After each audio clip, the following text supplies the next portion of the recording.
Hello, Dr. Dan here, your medicinal chemist. Today's topic of choice is vitamin D, the sunshine vitamin.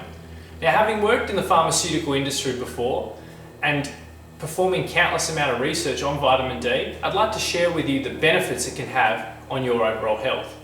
Now, what most people think is that vitamin D is used for strong, healthy bones, but it does more than that. It's been linked to cell metabolism, cardiac health, immune function, and in certain instances, regulates inflammatory pathways in your body.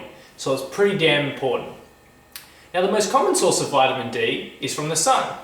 Your body has this amazing way of producing vitamin D. When the sun's rays beam down on your skin, the cholesterol in the lipid membrane gets broken apart into cholecalciferol.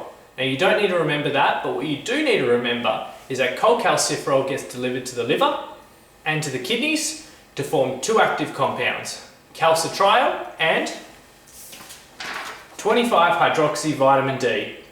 These compounds have been linked to turning on and off a range of different genes, in fact over 200 different genes, and are one of the sole reasons for regulating your body's health.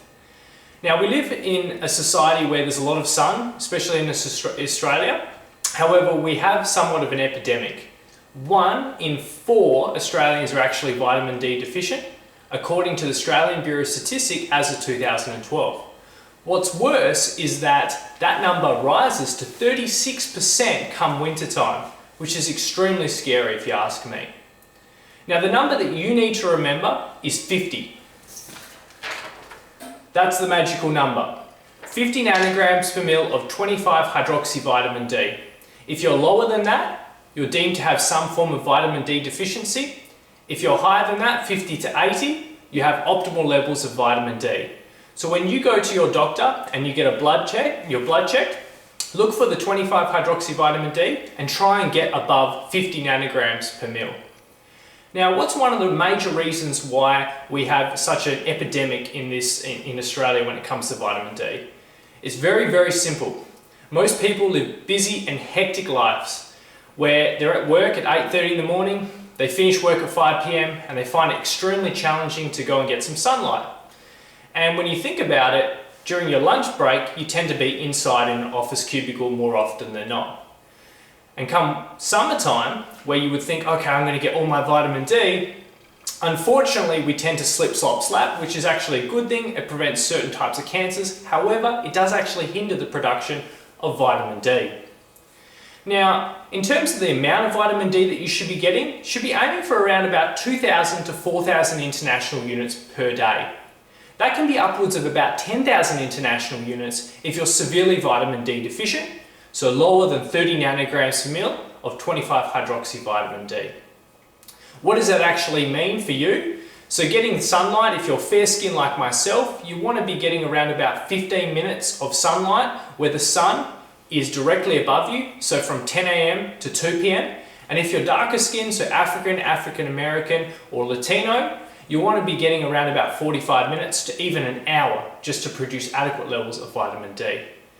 Now, if you're like myself and you live a busy lifestyle and you find it challenging to go out in the sunlight all the time, you might want to be considering getting vitamin D through your supplements and through your nutrition.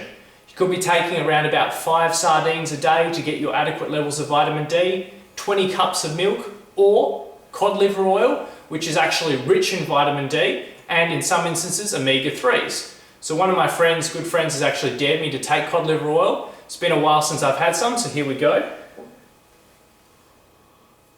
Oh, God. Yeah, sorry. Yeah, I can understand if you don't want to take cod liver oil to get your vitamin D level, so that's bringing back some memories. Alternatively, what I do suggest is taking a high quality vitamin D supplement, and as a medicinal chemist, I choose only the best, Yasana's vitamin D. As you can see here, vitamin D by Yasana is pharmaceutical grade, so it means that what you're putting in your mouth is exactly what you're getting. It's undergone rigorous third-party testing and pharmaceutical grade testing, independent laboratory testing. In addition to that, it's halal and it's wrapped in vegetable oils. So if you're a vegan, you can guarantee that there's no such animal fats in there. So just a quick recap, ladies and gentlemen.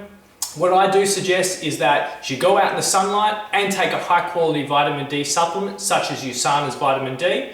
Get your blood tested to see if you are vitamin D deficient, and do a little bit more research on vitamin D to see what the health benefits for you are. If you have any other questions, please go to Dr. Daniel Lombardo's YouTube and Facebook page, type them away, and I'll be sure to get back to you ASAP. Until next week, have a happy and healthy week.